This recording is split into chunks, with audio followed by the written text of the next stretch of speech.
Hello everyone, I'm Jennifer Dodos, the Marketing Director at Prediction Software. I want to thank you again for joining us today to learn more about Prediction's readmission solution and our bundled Readmission Insight QuickStart program. Today's session will be presented by Dr. Michael Mercy, our Chief Medical Officer, and Michael Hollenbach, our Vice President of Healthcare Solutions. Dr. Mercy and Mr. Hollenbach have a lot of great content to share with you today, and will allow plenty of time at the end of the session for your questions. But during the presentation, if you have questions that you want to post in the chat or question pane, please feel free to do so, and we'll get to them at the end of the session. And that question and chat pane, those are located in your GoToWebinar control panel. So with that said, let's go ahead and get started, and I will hand over the mic to Michael Hollenbach.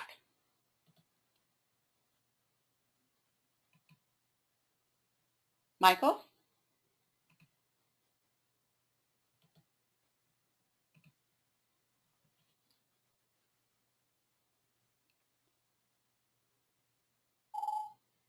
Michael, are you with me? Yeah, I'm here. Can you hear me now? Excellent. Yes, thank you so much. Oh, phew, I was lost in this dark abyss. I didn't know what I was doing. No worries. Well, good morning, everybody. This is Michael Hollenbach, VP of Healthcare at Prediction Software. Appreciate you guys taking a little bit of time to join us today to talk a little bit about what Prediction is doing in terms of readmission management and just in general what we're doing in healthcare. So we have a brief agenda today. We're going to talk just a little bit about who Prediction is and you know what it is that we're doing in healthcare, and certainly we want to dig right into readmission management as soon as possible. As we roll into what's the current state of managing readmissions, I'm going to have the privilege of introducing my colleague, Dr. Michael Mercy, who is the Chief Medical Officer here at Prediction, to talk just a little bit about the current state. And then I'll resume and talk just a little bit about, you know, how do we get better at managing readmissions and what exactly is it that Prediction is going to do in order to help you. And then, you know, we do have an offer there at the end in case you guys want to hear a little bit more from us about what we're doing for our customers, and I'm certainly hoping you will. So without any further hesitation, I would just want to jump in for a moment, and I want to give you just a brief introduction to Prediction, because Prediction is, you know, relatively new on the scene, so there is a high likelihood that you haven't heard of Prediction or what we do in the past. But what you'll find is Prediction, we are a predictive analytics and data mining software company, and I'll talk a little bit more about that in a moment, but we focus the lion's share of our effort on healthcare, on the healthcare industry and just on healthcare challenges. So today we're going to be talking about predictable readmission management, but certainly we could just as easily be talking about predictable length of stay or hospital-acquired infections. And then we do a great deal of work with the payer community as well on, you know, high-cost case identification and the application of predictive analytics to their needs. But today specifically, we want to take just a little bit of time to talk about predictable readmission management and how we're helping hopefully to advance the, you know, the state of technology, and really how are we driving that to more successful outcomes. So just to talk a little bit about Prediction and our vision and why we do what we do. As I mentioned a moment ago, Prediction, at its root, we are a predictive analytics software company. We are focused on healthcare, but we are focused on healthcare founded in some really innovative, wonderful technology about predictive analytics and on the notion that it ought to be simpler. We are heading into some very interesting times in terms of the need to transition from reactive healthcare to really proactive, wellness-oriented healthcare. And predictive analytics is one of those technologies that people are looking to in order to guide us to those challenges, to identify and target where those challenges will be so that we can direct attention there in advance of the real problem taking place. In order to do that, predictive analytics really has to be considerably simpler. The companies, the healthcare organizations that we work with tell us that if they had 3 to 4 times the number of predictive analysts on staff, they'd still have a year waiting period on everything that they wanted to do. So at the root, we want to make sure that it's simpler, and the reason that it needs to be simpler is because there is such a backlog of these predictive type activities that we want to do. Now, ultimately, we're not just trying to do interesting analysis. This analysis has to yield results. It has to do something. So we very much focus also on this notion that we need an end-to-end solution. What do I do with the analysis after I've created it? How can I make sure that that's integrated in the workflow, and how can I make sure that we get maximum benefit out of that? So to that end, what you'll find is that on the platform side of prediction, we focus very much on creating, collaborating, and just the technical aspects of how we consume that. On the solution side, we target specific use cases and workflows to make sure that we can get that technology integrated into those workflows so that people who are not technologists have a tremendous ability to take advantage of.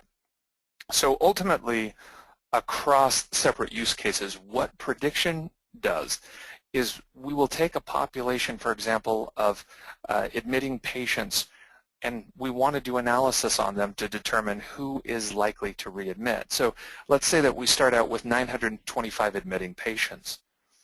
We're then able to utilize prediction and the hospital or the healthcare system's retrospective data in order to build these models, really to determine who is at high risk for those outcomes, so that we don't have to look at each patient as though they were the same. We can immediately understand who is going to benefit from additional care and, frankly, who is not going to benefit from additional care, so that we can focus on those who will. So that allows us really to know who's at risk and what they're at risk for. And ultimately, we're able then to adapt the care plan for those individuals to make sure that not only are they getting a substantial amount of care, but they're getting the right care that's likely to help them out. In addition to risk stratification, we also are really innovating on the idea that it's interesting to know who's at risk, but what do I do once I've identified who they are? And so what we're able to do is to take the historic information about what a hospital organization has done to intervene on behalf of those patients, and then we're able to provide this recommendation approach based upon the things that you're already doing in order to help you understand, for that individual patient, here is based upon your historic outcomes, here is the intervention that's most likely to yield the most favorable result for that individual. So before we kick off just the main content here, I want to make sure that at the end of the day, you understand, what prediction ultimately, what we hope to, just to say it straightly, what we hope to sell you, how we hope to work together. And there's really 5 principal areas that we focus on, and that is the predictive analytics and data mining technology, healthcare solutions like readmissions and what we're talking about today, the ability to utilize these predictive models that perhaps you've already developed or might develop, and to take them to the consumers and make them broadly available so that our entire organization can benefit from that analysis. The actual data science services, the specific healthcare data science services, if you're targeting, for example, hospital-acquired infections and you're not certain, how to go about that, prediction would certainly be able to help you. And then ultimately, the types of predictive models where they're already pre-built and available for you for whatever the use case might be. Now, with that behind us, I want to introduce my colleague, Dr. Michael Mercy, to talk just a little bit about what the current state of managing readmissions is today. Thanks, Michael. Welcome, everyone. Glad to get this opportunity to chat with you, particularly about readmissions. If you're like me, And my clinical practice as an emergency physician, readmissions, is of course high on my list of things that I really need to be concerned about. You've heard, I think, a good primer for predictive analytics and what we do as a company. And I think you're probably beginning to see the implications of how predictive analytics might be able to help you with your readmissions problem. But before we do that, I'd like to kind of delve in a little bit into kind of what's the current state of managing readmissions. I think most people, when they're approaching this, they're trying to map out the process. They're trying to take a look at how do we get our hands around readmissions. And I'm going to explain to you kind of why I think that's not a trivial problem. I'm not telling you anything you don't already know, but I want to kind of talk to you in sort of my travels through this space and what I've kind of come to learn about readmissions. First of all, readmissions is an incredibly complex process. I think if you're trying to map this out and show your organization where you can potentially intervene in your sort of traditional process improvement type of methodology, it's very, very difficult. You know, here's, as I like to say, kind of a little map of readmissions, and if you're at all like me, this is kind of what it looks like as you're trying to walk through what happens. There's so many moving pieces, there's so many different things that have to happen in readmissions that the implication for that is that a successful solution to the problem has to address some of these moving pieces. A readmit is not a readmit is not a readmit. We all know from our clinical practice that every patient is individualized, and when you try to sort of say, I'm going to treat this block of patients just like this, everybody gets one-size-fits-all solution, it works for some people, and generally it generates a significant amount of cost. So one-size solutions don't really work. They don't truly fit anyone, and because of that, we lose our ability to really work well to solve this readmission problem. You know, there are a lot of readmissions problems out there, and obviously CMS has said, you know, to us, hey, we got to do something about this because, you know, almost 20% of patients are being readmitted, and they're like, you guys should be able to fix this problem. You should be able to have your systems of care under control enough that you can say, what is the problem with readmissions? So what is the readmission issue? It's a complex system. It's a complex system of providers, both physicians and nurses, outpatient and inpatient. There's essentially in hospitals a lack of staff to kind of deal with this complexity. We're piling more and more and more onto our discharge planners and case managers, trying to ask them to manage a process, but we're not really giving them any tools other than to say, make sure you do everything that needs to be done for this patient to make sure they come back. Along those lines, it's about communication as well. How do we communicate, and more importantly, what do we communicate to these people who we've put in place as the steward of the readmissions process? So you're going to hear a little bit later from Michael sort of what we do and how we help in that arena of looking at a complex system of care that really is not amenable to what we've done traditionally with peer review, with performance improvement. So as we move forward in this, you've got to kind of think to yourself, all right, I've got this complex system. It doesn't really work well with respect to performance improvement. We have a situation where we're asking people to look at everyone who could potentially be readmitted, but we're not giving them any ability to sort of differentiate or stratify those folks who are really at risk and those people who have maybe moderate risk and those people who have low risk, and then adjusting the therapy or the intervention appropriately. So what do we have with readmission issues? We have complex systems, and then let's not forget we've got complex patients. So you've got, you know, Mr. Jones sitting here in the hospital. You can see lots of IVs. This is somebody who's probably been here for a while, is very sick, may have other comorbid conditions, end-stage renal disease, dementia, COPD. He could have social issues such as homelessness, low income, no family. He's got language or cultural barriers.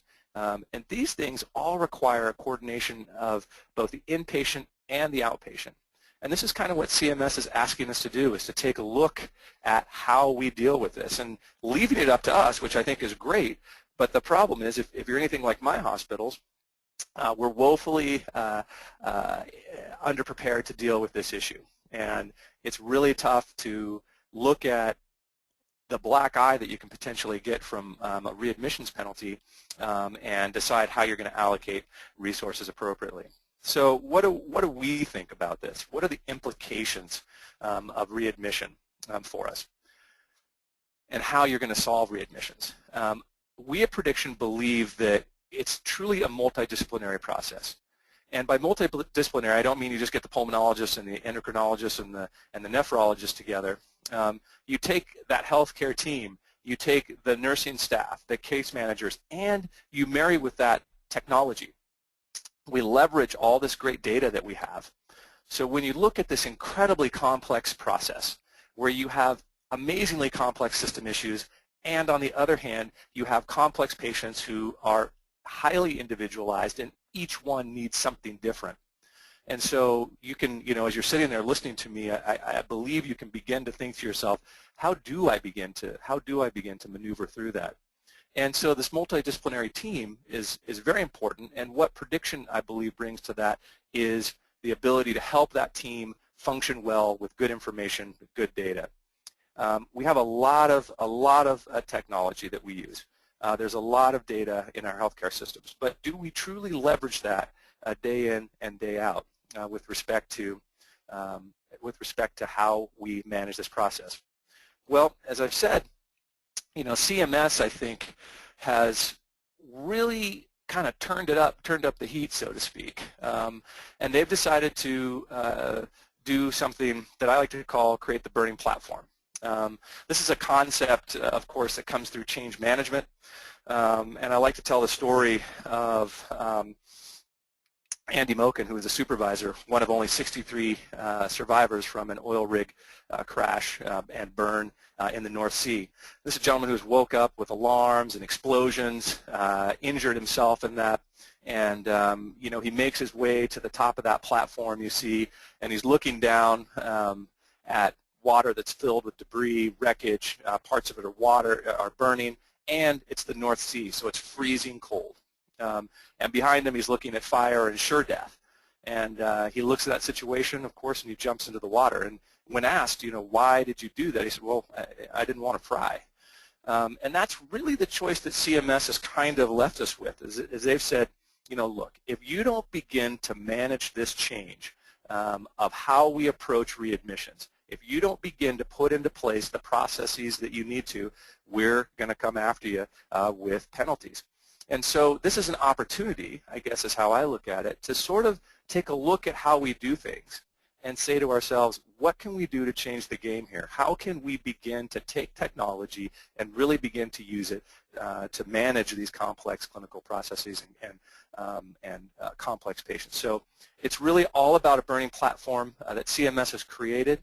It's a platform that is at your organization, probably on multiple levels, but CMS has really highlighted this.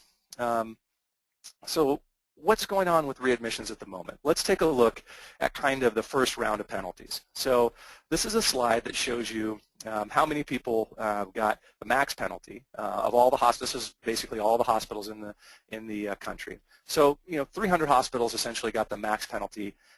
More than half actually got a partial penalty, 57%, and then there are 34% of the hospitals that got no penalty. So that's great, but of course you know that they're ramping that up. So as we move into next year, the total penalty this year was $240 million. I think we can expect that it's going to be roughly double that for the industry, if not more, because I don't think a lot of folks have begun to get their handle on it. So there's some anecdotes in the data and in the literature about readmissions beginning to drop, but I don't think we've seen that in any reproducible fashion. So just to remind everyone where we're at now, there are 3 diagnoses that are being looked at closely: acute MI, congestive heart failure, and community-acquired pneumonia. And I'm telling you that just to level the playing field. I know everybody here who's probably listening to this is like, yeah, no duh, we get that. I think what could be news for folks is that in 2014, CMS is talking about adding in COPD as well as hip and knee arthroplasties and looking at those processes. So here you go with 3 clinical processes that are fairly hard to deal with. You add in another medical process, and now you begin to talk about a surgical process. And again, complex system, complex patients, how are we going to manage that? They're going to increase the percentage, of course, to 2% for this year. It'll go up to 3% for FY15. And so each institution has significant amounts of dollar at risk.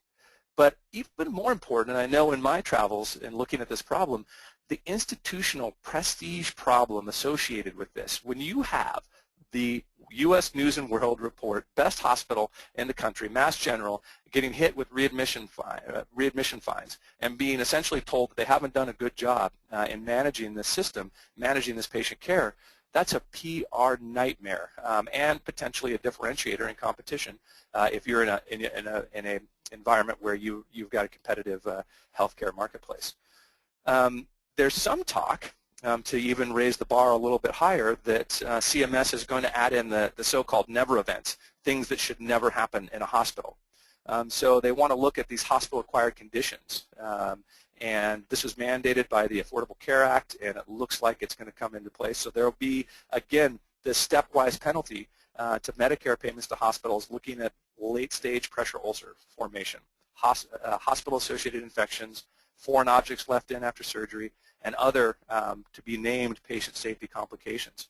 So you can see that it's not just the state of readmissions, it's kind of the state of how we're going to have to start doing business.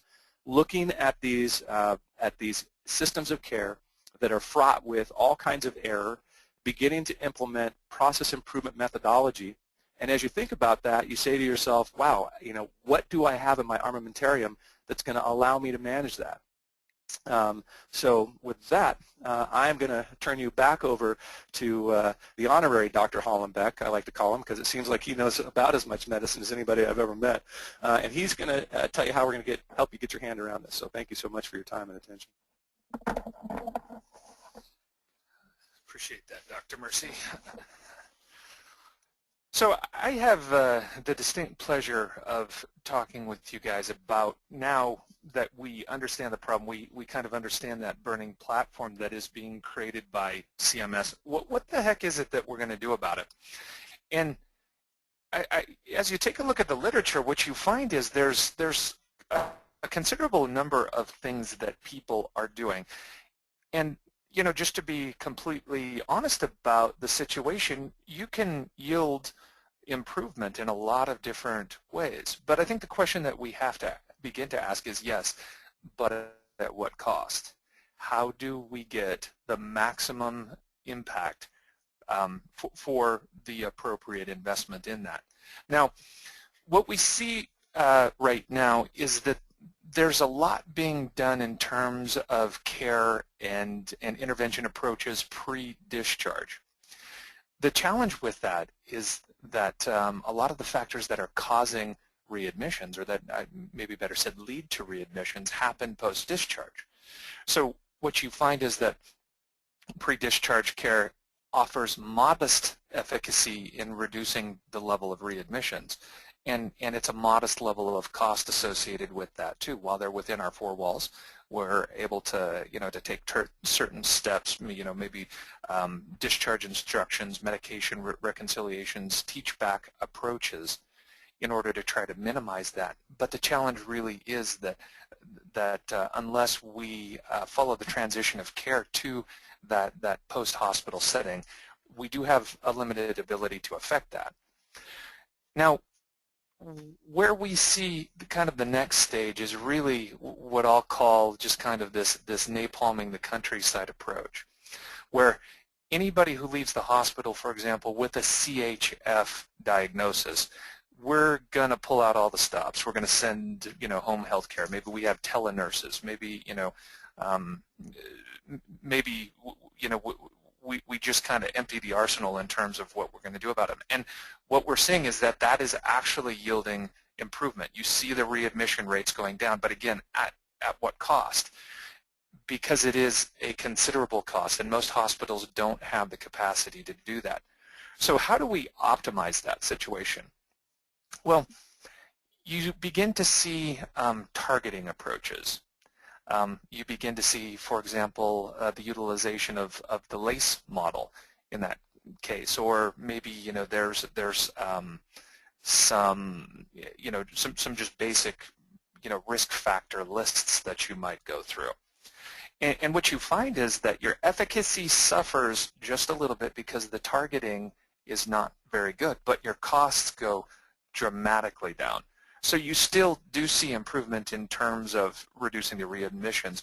Your costs definitely go down, but we're a long way from really maximizing our efficacy, maximizing our outreach.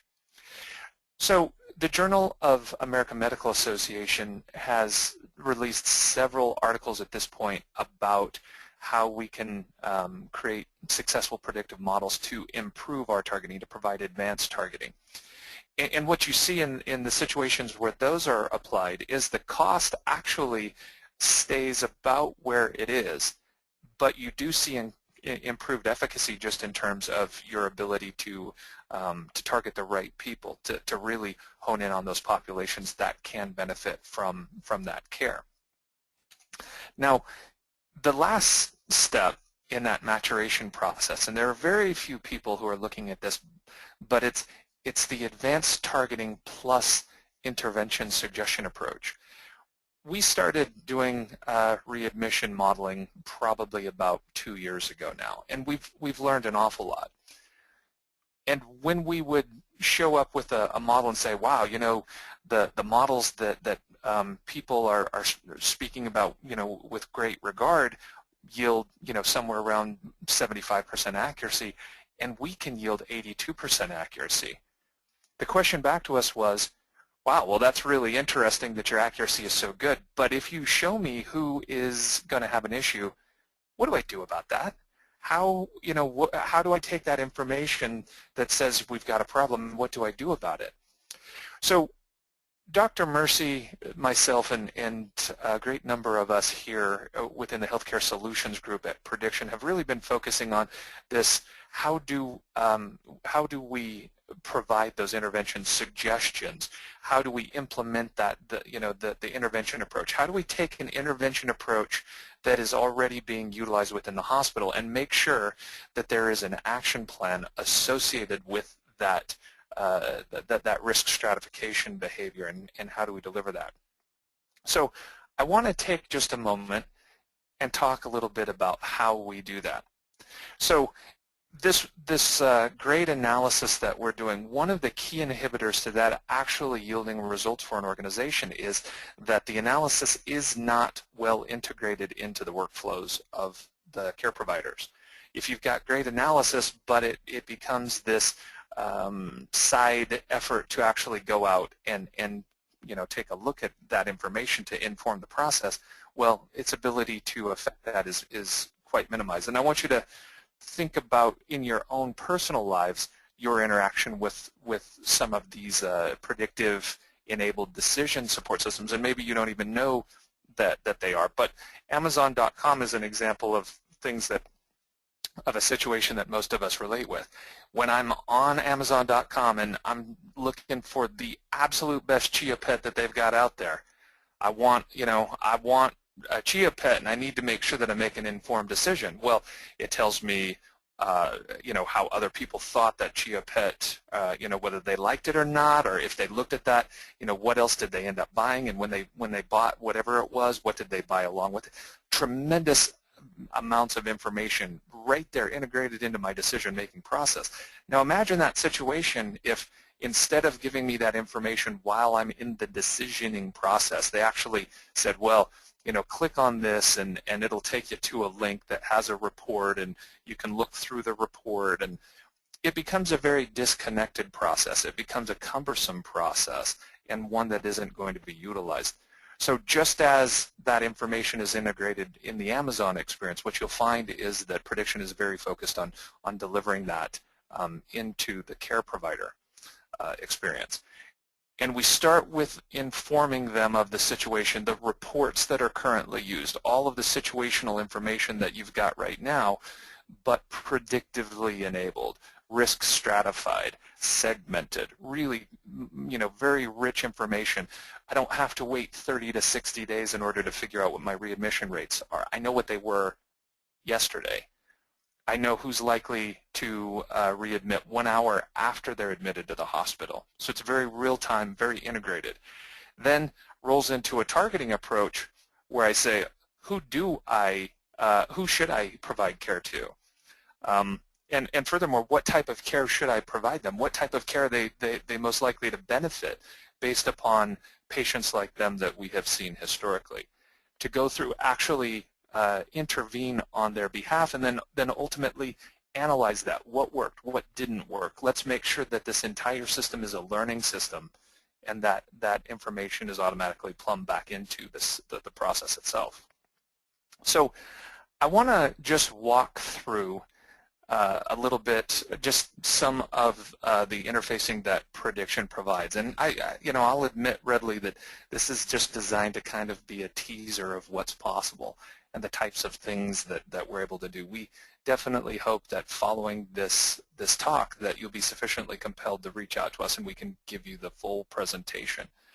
So in the inform process, what we're trying to do is to help to give the people, the understanding of, who discharged and how are we performing against our goals, and who readmitted, who did we intervene on, who did we not intervene on. Help me understand, by AMI, by CHF, maybe, just give me a really good, rich look at that information so that I can understand how well we've been performing against our goals. At the targeting phase of that, this is my laser guidance system. I want to understand how do I affect the most positive change. And what you'll see here on the top, and we're looking at days post-discharge, is after our patients are discharged from the hospital, every single day I want to know where are my opportunities to intervene. So if we're looking at this, we're talking about people who have discharged from the hospital and have not yet readmitted but are at high risk of readmission. When I click on any of these, it's actually going to give me a very specific patient list of who those individuals are and help me to understand why they're high-risk patients. What's going on that's causing them to have an elevated risk? So if we look at the cumulative readmits by risk strata, what you see are these are our readmitted, this is our readmitted population by risk strata. In this case, you see that we have an awful lot of very low risk, which you wouldn't expect. Now, the line that we see here really helps me to understand, what is our rolling 30-day target. Now, in just a brief scenario, let's say that I arrive here at 24 days post-discharge, and I can see that I'm way above my targeted rate. Well, what I can do is, once I see that, I can begin to look up here, and I can pull up a list of those patients so that I know who is at high risk of readmissions but has not yet discharged. And I can pull out all the stops in terms of, telehealth or home nursing or whatever I want to do. But this is the list of those people who are, with about 85% accuracy likely to readmit. So it makes it very actionable for me. Looking here at the bottom in terms of the readmission level, what you can see is the shadow behind tells me what my average daily readmit is. So, 1 day, 2 day, 3 days post-discharge, how many people am I usually seeing come back? And what's interesting is you find that within the first 7 days, you're getting approximately 40% of your readmit volume back. Now, why is that? I mean, within the first 7 days. So, in looking at this, you can see the dark blue lines indicate those, the observed readmission rate, and we can begin to see, did we see a spike? Is that, are we operating above average, below average? Help me to understand the distribution. And then, of course, the little line you see here is the estimate. Based upon discharge volumes, what is the estimated amount when we take into account, varying discharge volumes. Now, ultimately what we're using this for is to target and to manage our readmission approach. So let's say here that I look at this and I say there's just no reason that we should be seeing that many people readmitting within the first 5 days. Then what I can do is dynamically select that cohort of the first 5 days. I can take and wrap a performance improvement plan about that. I can see that trended over time, and I can manage what's going on. And I can do that on a very granular basis, that I can pick that specific segment to manage. Here I might say, wow, no reason that we should see so many very low patients coming back. Let me understand that. Let me track that. Or any other variety of segment. Could be frequent flyers versus non-frequent flyers, commercial versus Medicare populations. Whatever it might be, you can create those segments, you can wrap a performance improvement plan around it and see how you're doing over time. Then, of course, as we're creating those performance improvement plans, we want to define those intervention strategies. You can see that we're creating a performance improvement plan here based upon a risk strata, and I will assign an individual intervention strategy for each one of those. And then ultimately, when we've completed that, what I'd like to do is to see how that worked out. So whether it be in terms of cost, did we see if we intervened with medium and higher risk groups, what is our observed savings? And what should we expect if we bring in the lower cost groups? And not just in terms of cost, what did we see actually in net decline in total readmissions? What are the vectors of analysis? Give me the ability to take a look at all of these things and figure out in real time how they're performing. So what you find is today we have a very kind of a cloudy understanding of what are the drivers of readmissions within our organization. And what Prediction is doing in our readmission solution is we want to demystify that problem, allow you to attack it segment by segment to figure out where the current low-hanging fruit is, and then give you the systemized mechanisms of going after that problem. And then, of course, doing that in a circular performance improvement approach. So each time we take a look at the situation, target our activities, intervene on those, analyze, and continue to get better each time. So I want to talk just a little bit about the offer, because we hope to have the opportunity to talk with each and every one of you about what you're currently doing and perhaps what we might be able to do to add value to that. What you find is that we do have this QuickStart bundle, and included in our readmission solution is the services necessary to get your specific data, bring that into the environment, to integrate the solution into your workflow, to deliver those interfaces where you don't currently have interfaces, to make sure that we support the full cycle, and give you everything that we've used with our customers that has shown very good efficacy in terms of minimizing the readmission rates. So we have that available both in a perpetual model as well as a monthly subscription. You can go live in as little as about 90 days. You'll have free training material available from us. And then, of course, when you buy Prediction, it's not just readmissions. You're not just getting a solution that can serve as readmissions, but it can also be length of stay estimation. It can also be hospital-acquired infection. It can also be service level predictions and where your problems are. You're buying a platform that has the ability to extend to multiple challenges. So in terms of the discount, in terms of our ability to service new customers, we're saying that we're going to extend this offer through June 30th simply due to capacity issues. So we hope you'll take advantage of that, and frankly, even if you're not sure if you want to take advantage of that, feel free to give us a call and we will show you the complete experience that we're able to provide you. So come to the end of the webinar today, and I wanted to take just a moment to thank everybody for your kind attention.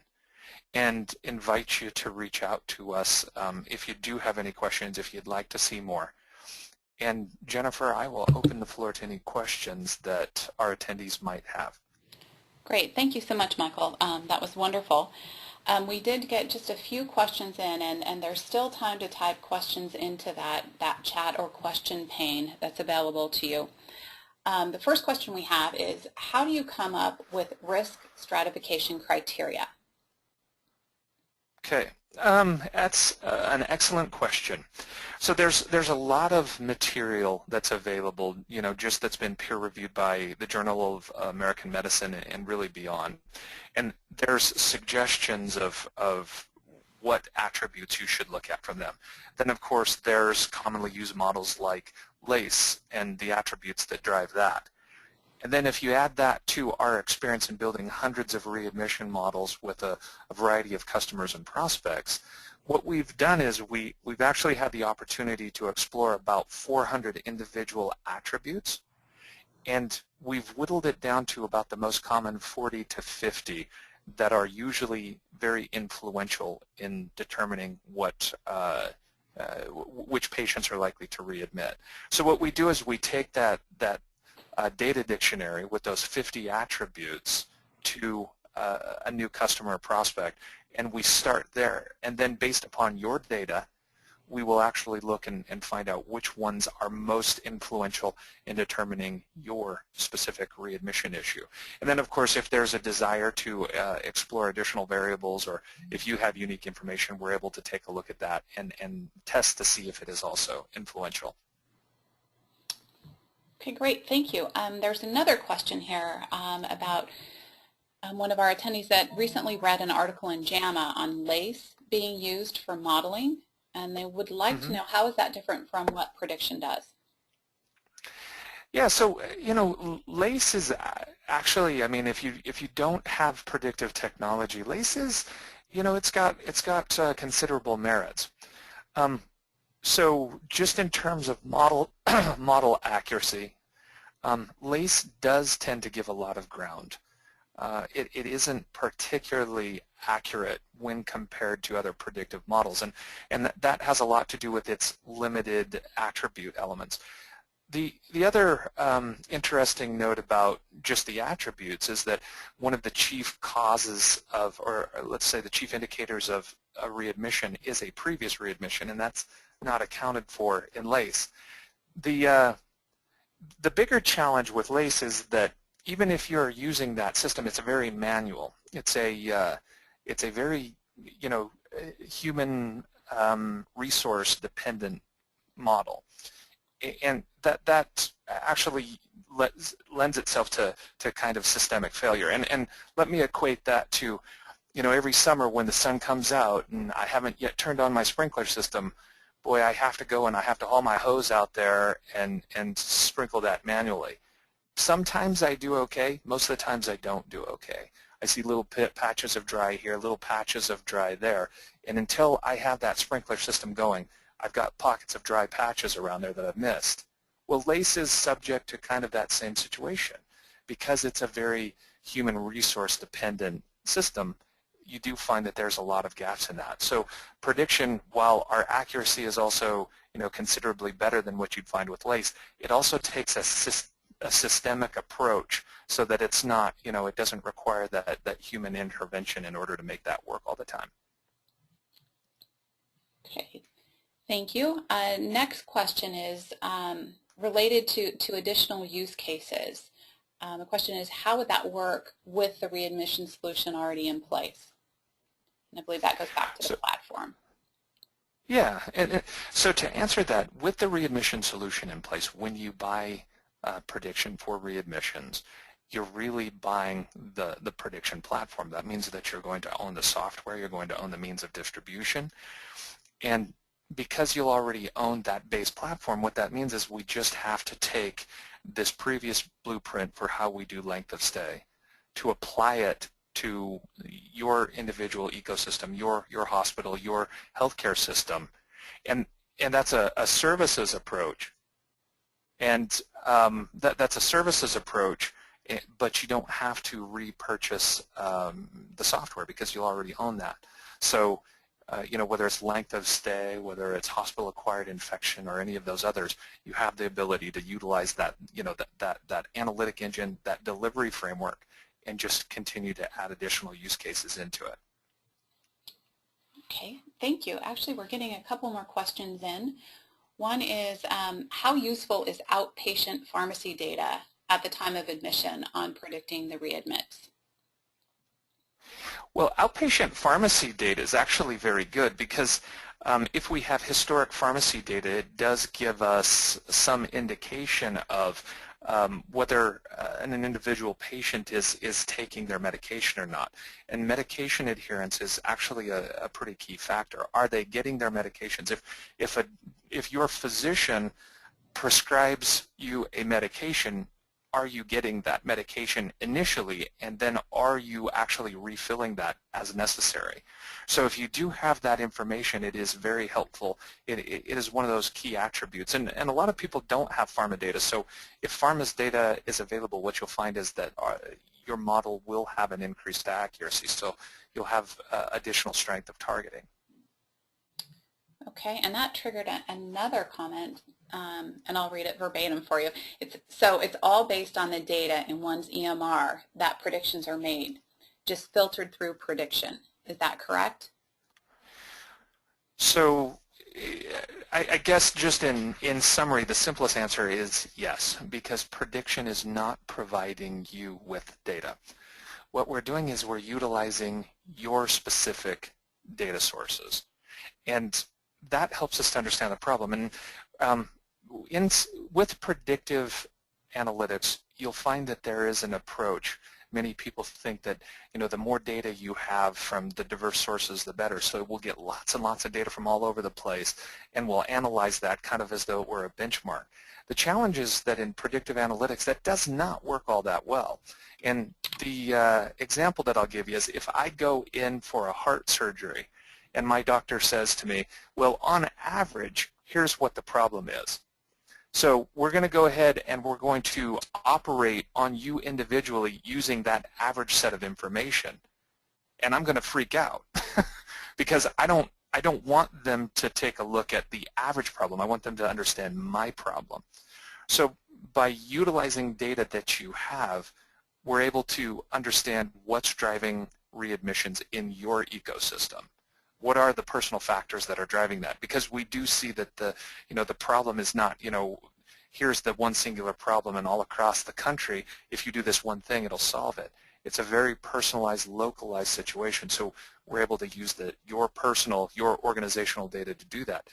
The other strength in what we do is that if we give you a list of 40 attributes and you say, wow, I only have 20 of those, well, you know what? We have the ability to utilize those 20 to give you a very good readmissions model, and then to guide you and say, if you're able to add this additional information, this is the anticipated accuracy improvement that you'll see if we're able to get that.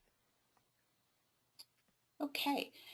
Next question is, have you developed an ROI model to estimate the savings associated with using prediction to identify at-risk patients? Yeah, we actually do that for every customer and prospect.